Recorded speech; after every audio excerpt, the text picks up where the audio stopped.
to Labour Lens. I am Sharon Ijason. On this week episode of the program, we have interesting news stories for you. We'll also be discussing about the power sector in Nigeria, the challenges, the prospects, and possible solutions. We will be right back.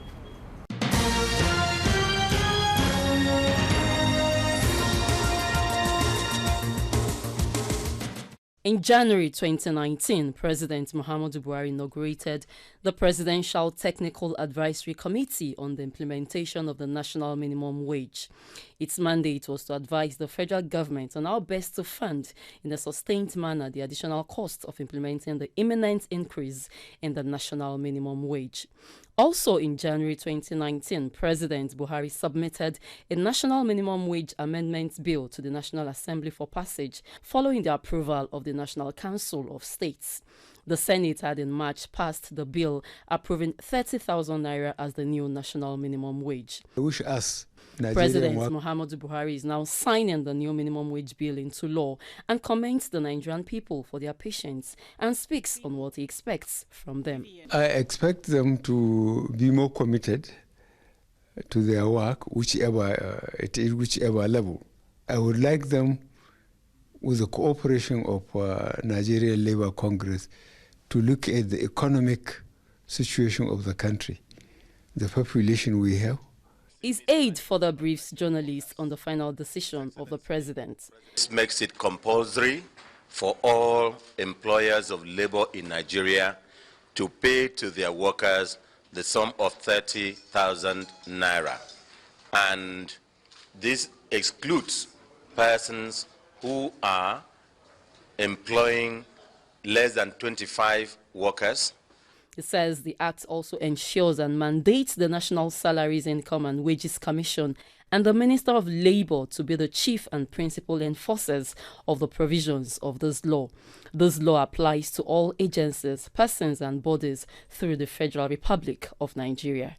Now, it also gives the workers the right, if you are compelled by any circumstance, to accept salary that is less than 30,000, for you to sue your employer to recover the balance.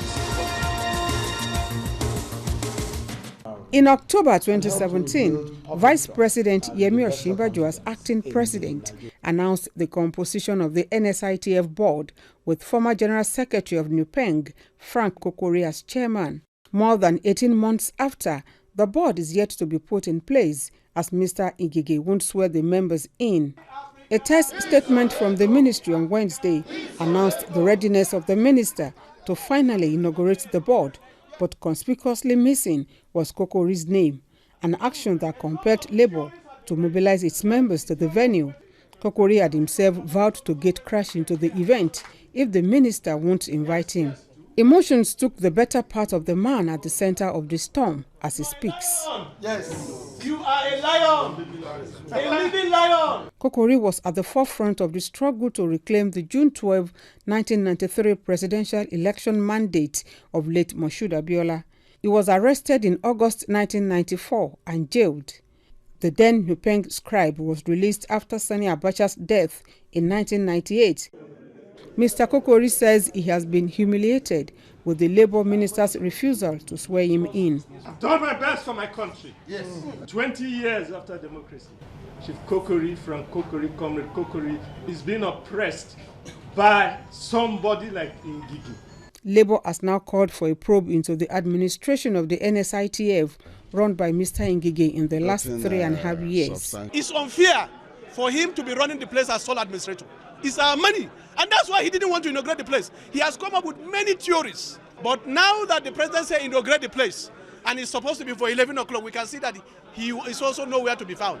Any attempt by the minister to go behind and secretly inaugurate any board does not have Comrade Kokori as the board chairman will be resisted by NUPENG and the entire Nigerian workers. NLC says it will lay siege on Mr. Ngige's office and homes, both in Abuja and Anambra State, until Kokori and other duly appointed members are sworn in. It calls on President Muhammadu Buhari to intervene. The NSITF is a social insurance scheme designed to provide compensation to employees who suffer from occupational accidents or diseases in the line of duty. The organization is funded by deducting 1% from all government and private sector employees enrolled in the scheme.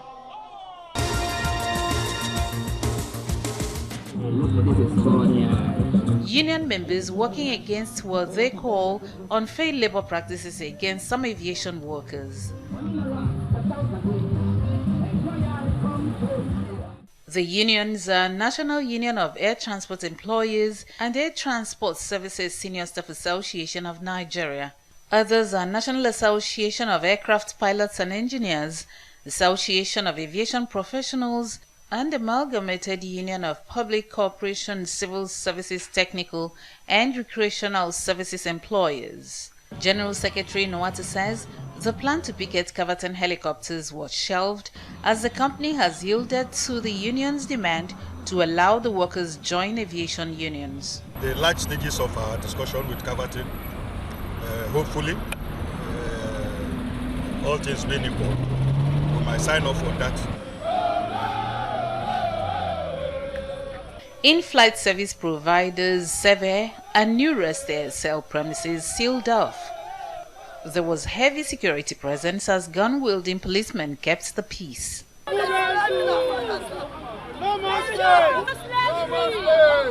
The aggrieved union members alleged that the management refused to pay their terminal benefits. ASL and US and Sever, they did not comply, and in accordance, in as much as they refuse to comply, the unions has the right to picket them, and we are picketing them until they are able to come to the round table. Of us spent 16, 17 years here, living without any single benefit. No salary increment, no any welfare, no any allowances. And for years, we've been clamoring that we cannot continue like this. Our workers are being mishandled, they are not well treated in their office. Where they work is unconducive, and when they do overtime, they are not paid. So many issues, anti-labor issues. Efforts to speak with the management of Sever and New Rest ASL have not been successful.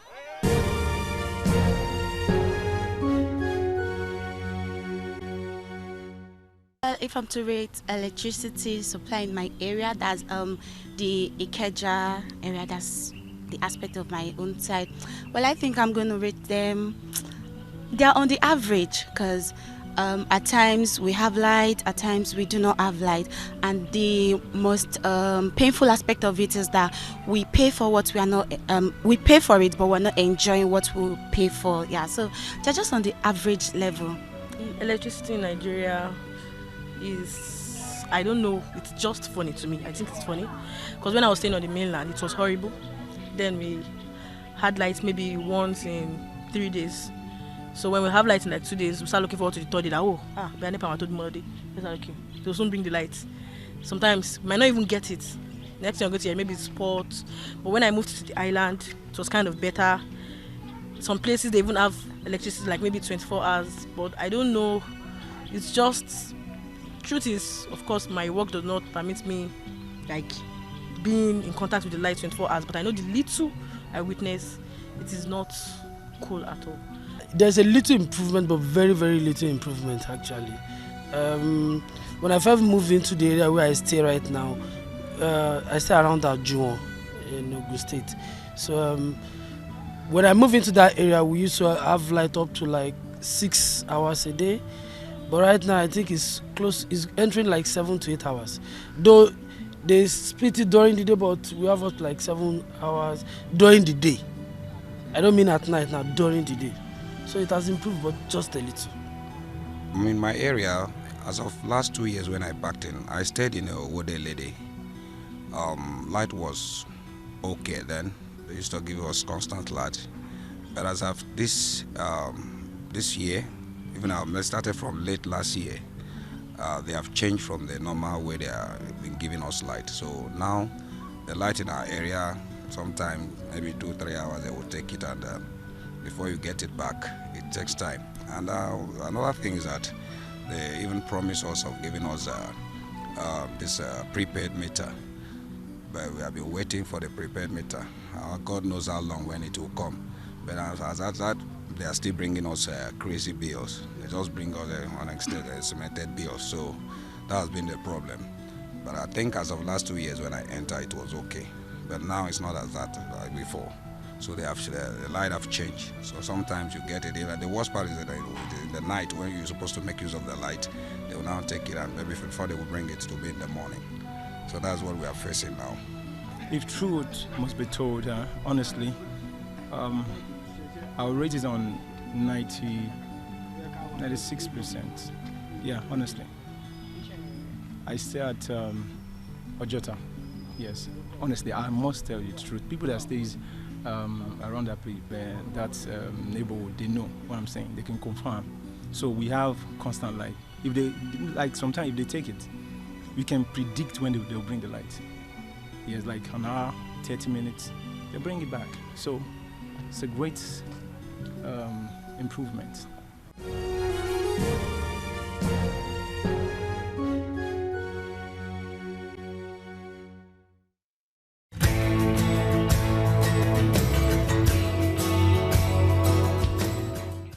On the Profile interview segment this week, I spoke with Comrade Joe Ajero, the General Secretary of NUI. He made mention of the several challenges the power sector is faced with. He also shed light on the expectation the union is having from the federal government, especially the Ministry of Power. Take a listen.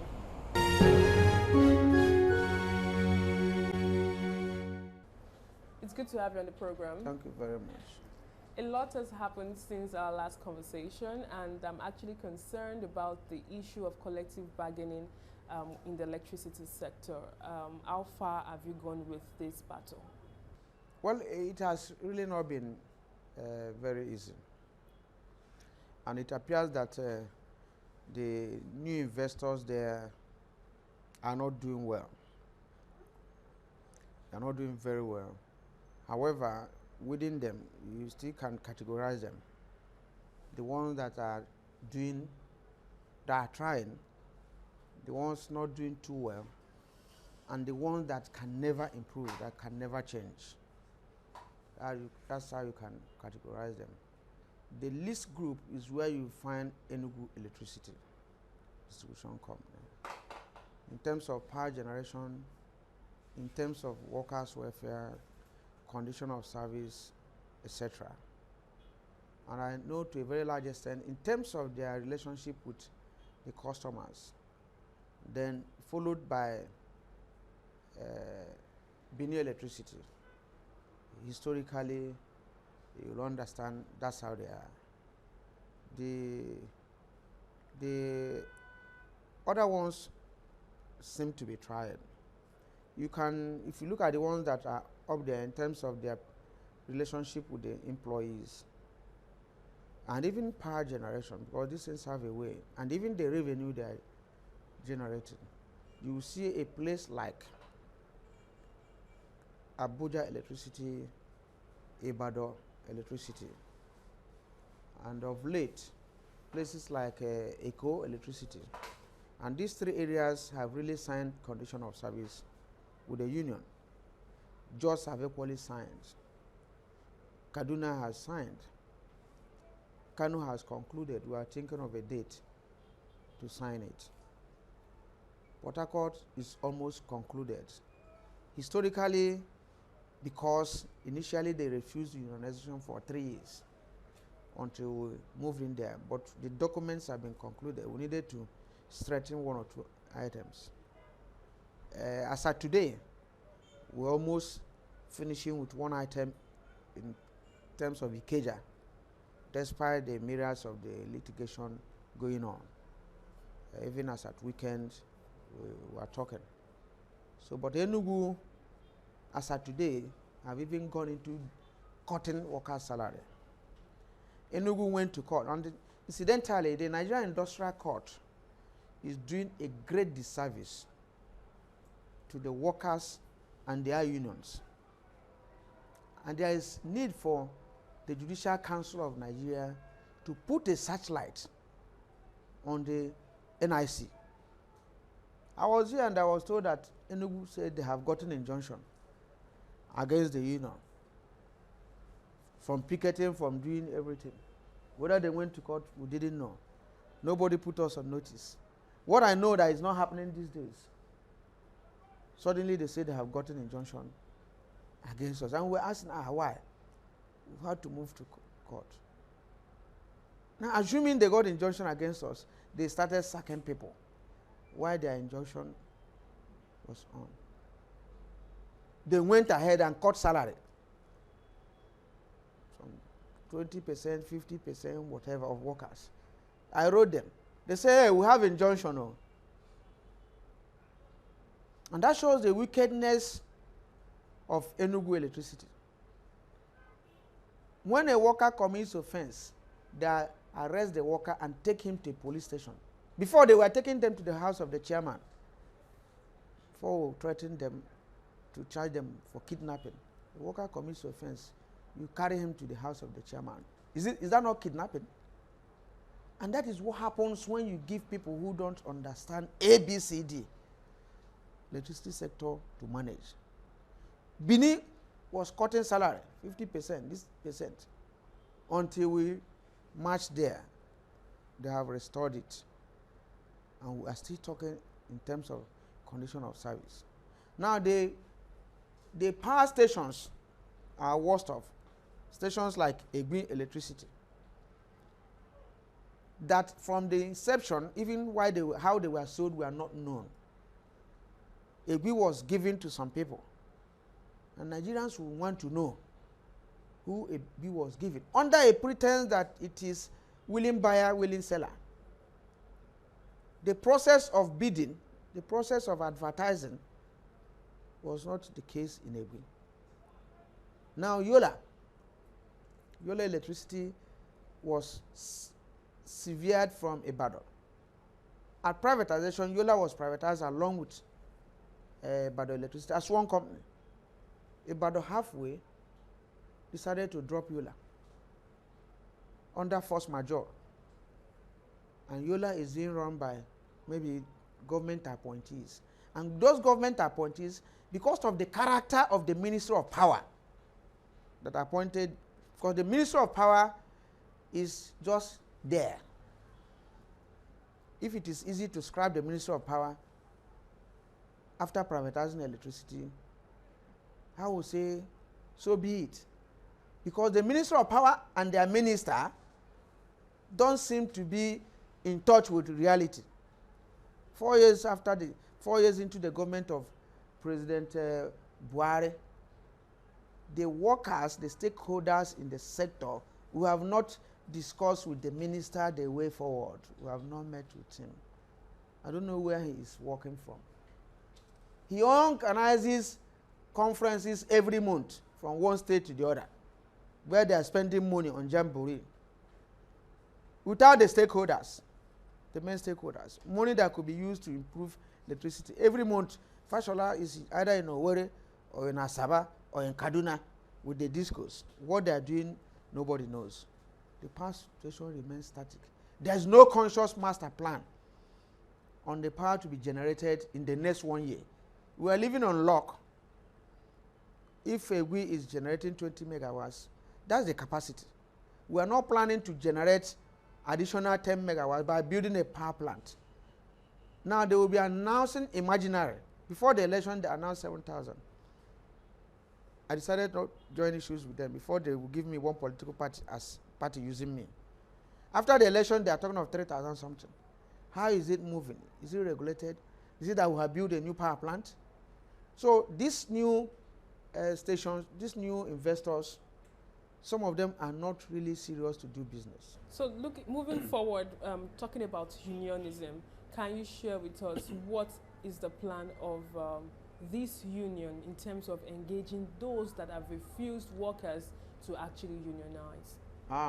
Well, it's not a question of plan to engage them. We're already engaging them. Like I mentioned to you now, the ones that we have signed agreement with. So what's the way forward in a bid to ensure that they actually allow workers unionize? No, you see, if they don't allow members to unionize, what is the next step? They don't have right to stop us. Not the union some of us are in. They don't have such powers. They tried it. First 6 months they came in, they said nothing. and we started. There is none of the discos, so to say, that is not unionized. Now, being unionized is different from condition of service. Now, it is the condition of service and the rules that we are discussing now. And like I mentioned earlier, apart from the generating companies, ably led by AB. Now, with those who say that they are in government that own EGWI, the discos and others are all unionized. So what's the way forward in ensuring that your members, all your members, have a collective bargaining agreement signed and implemented? Well, we have gone far, like I told you. Bini is one item, issue of gratuity and whatever. Port Harcourt is the percentage. And an item Port Harcourt introduced. Port Harcourt on their own came out with the number of people that are in management and the number of people that are union, thereby violating the laws of this land by dictating to people or denying them the right to unionize. And they said they have written a letter to Ministry of Labor. Ministry of Labor is the place you cannot get a response from if you write a letter. Up to now, Ministry of Labor talk now whether they have the right to say this number of people are management or whether the people can belong to union. And even if they are management, they can belong to union, but they should not hold union offices. Their right to belong to union is clear. So what is the union doing about ensuring, like for example, we know that you've made achievements in so many companies in terms of a code distribution and the likes, but for stations like Ikeja, Enugu, Egbin, what do you intend to do to ensure that they allow the rule of law? The issue, all these areas we have engaged them, even Enugu, in terms of condition of service, we have gotten to a certain level with them. But as usual, they move front, they will come back tomorrow. And then they have gone to court. We are yet to clear the hurdle in common in the case in court. In Ikeja has about 3 cases with us in court. That's why I told you that the Nigerian Industrial Court is playing a bad role. So would you say that the court has been able, has successfully prevented your union from making giant strides? The court has delayed the process and has frustrated the unions and ditto the workers. And many workers are dying, some are being frustrated by virtue of the activities of the courts. Now, I've not seen anything that is emergency that a union is discussing condition of service with employers, and they hurriedly come to you and you give them court injunction. Is the court injunction to stop workers, and while that court injunction is in order, is on, they cut salaries, they sack people, and you are in court and you are laughing that they are doing service. Is that court serving the interests of Nigerians or not? So are you saying that the court can't allow you picket this power plant? No, we have been doing that, but there are, when they have such orders, it delays the process because eventually we evacuate it and go back to picket, and go like in the case of Ikeja. While the court is on, the court even later set up alternative dispute resolution. Those ones met. We have finished from court. We came back, come to IDR, whatever, ADR. After discussion at ADR, they say we should go and conclude the process. So maybe before long, you hear that we have signed in Ikeja. The one that decided to follow the court process, it will only prolong it. At the end of the day, we'll still come back. You know, but in all instances, I will tell you that in almost all the companies, we have negotiated. You know, maybe there are some differences. There's no company that we have not started apart from a GUI power station. And that's all we can take on today's edition of the program. Join us next week for a fresh edition of the show. I am Sharon Ijason. Thanks for watching, and remember, labor creates wealth.